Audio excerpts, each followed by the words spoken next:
아무리 경제적 자유를 이뤘다 해도 삶에서 맡았던 역할이 사라지는 순간 흔들리는 사람들이 많습니다. 여러분은 혹시 이런 생각을 해본 적이 있으신가요?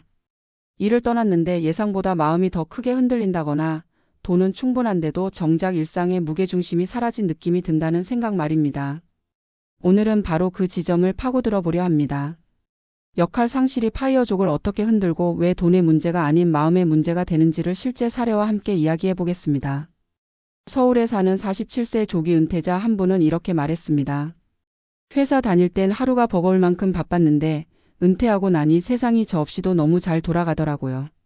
이분은 파이어를 위해 10년 가까이 극단적으로 저축하고 투자하며 목표를 완수했지만 막상 은퇴 후 느낀 건 해방감보다 나를 필요로 하는 곳이 사라졌다는 상실감이었습니다. 재정적으로는 매달 300만 원 이상의 배당과 임대소득이 안정적으로 들어왔지만 하루가 비어있는 느낌이 마음을 더 무겁게 했습니다. 이분은 결국 은퇴 1년 만에 다시 작은 프로젝트 일거리를 찾아 나섰습니다. 돈 때문이 아니라 역할을 회복하기 위해서였습니다. 또 다른 사례도 있습니다. 공기업에서 30년 근무하고 55세에 조기퇴직한 분은 본인의 은퇴를 아무에게도 필요 없는 사람이 되는 경험이라고 표현했습니다. 이분은 경제적으로는 충분했지만 은퇴 후 3개월 만에 급격한 무기력과 짜증이 찾아왔습니다. 가족들과의 갈등도 잦아졌습니다. 출근할 때는 가족이 챙겨주고 기다려주던 역할이 있었지만 집에 머무르는 시간이 늘어나자 오히려 관계의 균형이 깨지면서 예민함이 나타난 것입니다. 이분은 결국 일주일에 2번 지역 도서관에서 재능기부 강의를 시작한 뒤에야 다시 삶이 안정되었다고 합니다. 본인을 필요로 하는 사람이 있다는 사실이 마음을 회복시키는 역할을 했던 것입니다. 왜 이런 현상이 나타날까요? 연구진은 인간이 느끼는 정체성의 상당 부분이 사회적 역할에서 나온다고 말합니다. 직장인, 팀장, 전문가, 회사의 동료 같은 이름들이 곧 나를 구성하는 중요한 요소였다는 뜻입니다. 그런데 파이어족이든 조기 은퇴자든 은퇴하는 순간 이 역할들이 한꺼번에 사라집니다. 돈은 남지만 역할은 사라지는 것입니다. 즉, 경제적 자유가 감정적 자유를 보장하지 못하는 이유가 바로 여기에 있습니다. 특히 파이어족처럼 젊은 나이에 은퇴하는 경우 역할 상실이 더 크게 다가옵니다. 또래 대부분이 일하고 있는데 혼자만 다른 길 위에 있다는 사실이 미묘한 소외감을 만들고 그 소외감이 자존감과 연결되면서 흔들림이 시작됩니다. 은퇴 후 흔들림은 돈의 부족보다 마음의 공백에서 비롯되는 경우가 훨씬 많습니다. 역할이 사라지면 하루의 구조가 흐트러지고 구조가 무너지면 의미가 흔들립니다. 의미가 흔들리면 무기력과 불안이 찾아옵니다. 그래서 많은 파이어족들이 충분한 자산을 갖고 있음에도 다시 일을 찾거나 새로운 사회적 역할을 만들기 위해 애씁니다. 사실 이는 매우 건강한 반응입니다. 인간이란 결국 누군가에게 기여하고 인정받고 역할을 수행하며 존재 의미를 재확인하는 존재이기 때문입니다. 그렇다면 역할 상실로 흔들렸던 사람들이 어떻게 다시 중심을 잡았을까요? 실제 사례를 보면 몇 가지 공통점이 보입니다. 첫째, 돈과 상관없이 다시 작은 일을 시작했습니다. 풀타임이 아니어도 시간제로라도 사회적 연결을 만들었습니다. 둘째, 본인의 경험이 누군가에게 도움이 되는 공간을 마련했습니다. 글쓰기, 상담, 동네 강의, 동호회 리더 역할처럼 가벼운 역할들이 마음의 균형을 회복시켰습니다. 셋째, 일과 관계를 분리해 보려는 의식적인 노력을 지속했습니다. 직장은 떠났지만 능력은 남아있으며 조직 역할은 사라졌어도 개인의 의미는 여전히 존재한다는 사실을 스스로에게 설득하는 과정이 필요했습니다. 우리가 여기서 얻을 수 있는 결론은 명확합니다. 파이어족의 진짜 위험은 돈이 아니라 역할 상실에서 시작됩니다. 그렇기 때문에 은퇴 설계에서 재정뿐 아니라 내가 앞으로 맡을 역할을 함께 설정하는 것이 가장 중요합니다. 경제적 자유는 결국 나의 시간을 되찾는 과정이고 그 시간을 어떻게 사용할지가 삶의 질을 결정합니다. 중요한 건 많은 돈이 아니라 내가 어떤 의미 있는 역할로 하루를 채울 것인지에 대한 답입니다. 역할은 단순한 직업이 아니라 나를 지탱하는 정신적 구조물이기 때문에 은퇴 후에도 반드시 새로운 역할을 설계해야 합니다. 오늘 이야기를 정리하자면 파이어족을 흔드는 것은 돈의 부족이 아니라 역할의 부재이며 이 역할은 곧 삶의 중심과 연결되어 있습니다. 그리고 그 중심을 다시 회복하는 길은 거창한 목표가 아니라 작지만 꾸준히 기여할 수 있는 새로운 역할을 만들겠다는 의지입니다. 여러분도 은퇴를 준비하고 있다면 재정보다 먼저 재정과 함께 꼭 생각해야 할 질문이 있습니다. 나는 앞으로 어떤 역할로 살아갈 것인가? 그 질문의 답이 여러분의 은퇴를 단단하게 지켜줄 것입니다.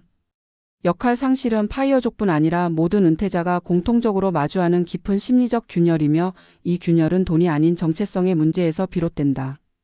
많은 사람들이 파이어를 꿈꾸며 이야기하는 장면을 떠올려 보면 대부분은 시간의 자유, 경제적 해방, 더 이상 출근하지 않아도 되는 삶을 말하지만, 정작 그 자유가 시작되는 순간 삶은 예상 밖의 공백을 드러낸다.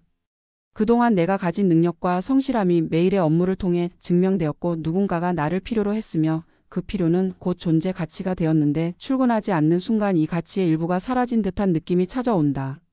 실제로 많은 은퇴자들이 하는 말 중 하나는 나 없이도 세상은 너무 잘 돌아가더라는 표현이다. 이 말은 단순한 자조나 농담이 아니라 역할 상실에서 비롯되는 깊은 상실감의 기록이다. 한 40대 후반 파이어족 사례는 이 문제를 극명하게 보여준다.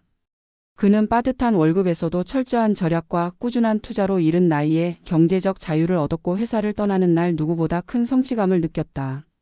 하지만 은퇴 후 석 달이 지나자 그는 해방감보다 내가 어디에도 연결돼 있지 않다는 감정을 더 강하게 느꼈다고 말한다.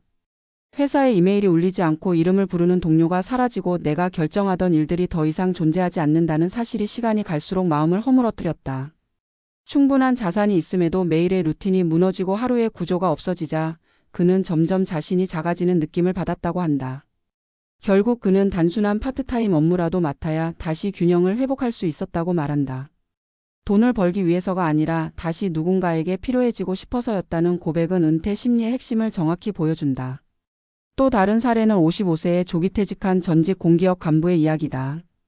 그는 오랜 경력과 안정적인 소득을 뒤로하고 스스로 선택한 은퇴였고, 많은 이들이 부러워할 만큼 충분한 연금과 자산을 갖춘 사람이었다. 그러나 은퇴 후 그는 오히려 가족과 더 자주 충돌하게 되었고, 그 원인을 찾는데 오랜 시간이 걸렸다고 말한다. 회사에서는 분명한 역할이 있었고 그는 누군가의 리더였고 의사결정자였다. 하지만 집에서는 그 역할들이 더 이상 통하지 않았고, 오히려 하루 종일 집에 머무르면서 가족들과의 생활 리듬이 어긋나기 시작했다. 출근이라는 외부 구조가 사라지자 자신의 존재감 역시 함께 증발한 듯한 느낌이 찾아왔고, 그 감정은 짜증과 예민함으로 모습을 드러냈다. 그는 결국 지역 도서관에서 일주일에 2번 강의를 하며 다시 자신의 정체성을 회복했다고 말한다. 중요한 것은 강의료가 아니라 학생들이 자신의 이야기를 경청하고 질문을 던지는 순간 다시 살아난 역할감이었다. 역할 상실이 이렇게 강력한 이유는 인간의 정체성이 대부분 관계 속의 나로 구성되기 때문이다. 우리는 스스로를 설명할 때 직업으로 먼저 자신을 규정하는 경우가 많다. 나는 회사원이다. 나는 팀장이다. 나는 엔지니어다. 나는 교사다. 이런 이름은 단순한 직무가 아니라 사회 안에서 내가 어떤 위치에 있는지를 알려주는 표지판 같은 것이다. 그런데 그 표지판이 하루아침에 사라지는 것이 은퇴이고, 특히 파이어처럼 비교적 젊은 나이에 이 변화가 찾아오면 정체성 붕괴가 더 크게 느껴진다. 주변 또래 대부분이 여전히 사회에서 역할을 수행하고 있는데 나만 떨어져 나온 듯한 느낌이 깊은 소외감을 만든다. 이 소외감은 단순한 외로움이 아니라 능력과 존재감에 대한 의문으로 이어지고 결국 자존감의 붕괴로 흐른다. 은퇴자들이 흔히 말하는 무기력 또한 역할 상실의 결과 중 하나이다. 이를 떠나면 자유가 생길 것 같지만 실제로는 자유가 아니라 방치된 시간으로 느껴지는 경우가 많다. 출근이라는 외부의 구조가 사라지면 스스로 하루를 설계해야 하는데, 많은 사람들이 여기서 어려움을 느낀다. 구조가 없는 하루는 생각보다 무겁고 의미는 구조를 통해 만들어지는데, 구조가 사라지면 의미 역시 흔들린다. 경제적으로 부족함이 없는데도 은퇴 후 불안이 찾아오는 이유는 이 마음의 구조가 무너졌기 때문이다. 그래서 파이어족들 중에는 은퇴 후 몇 개월 만에 예상 밖의 공허함과 불안을 호소하는 경우가 많은데, 이때 그들을 흔드는 것은 자산의 변동이 아니라 역할의 부재다. 재미있는 것은 은퇴 후 안정감을 다시 되찾은 사람들의 공통점을 살펴보면 모두가 돈을 늘린 것이 아니라 역할을 새롭게 창조했다는 점이다. 누군가는 다시 작은 일을 선택했고, 누군가는 봉사나 강의 같은 기여 활동으로 정체성을 재정립했다. 누군가는 취미였던 글쓰기를 꾸준히 이어가며 스스로에게 나는 표현하는 사람이라는 새로운 역할을 부여했다. 중요한 점은 역할의 크기가 아니라 그 역할이 나에게 의미를 주고 사회와의 연결을 회복한다는 사실이었다. 외부에서 만들어진 역할을 떠난 뒤에는 스스로 역할을 설계하는 능력이 필요하고, 이 능력이 은퇴 후 삶의 질을 결정짓는 핵심 요소가 된다. 전문가들은 은퇴 설계에서 가장 먼저 고려해야 할 것이 재정이 아니라 정체성이라고 말한다. 물론 경제적 준비가 중요하지 않다는 뜻은 아니다. 하지만 재정은 은퇴를 시작하게 해주는 조건일 뿐 은퇴 후의 삶을 지탱하는 힘은 의미 있는 역할에서 나온다. 역할이 있어야 하루가 움직이고 관계가 이어지고 마음의 안정이 찾아온다. 그래서 건강한 은퇴를 한 사람들은 반드시 스스로에게 질문을 던졌다.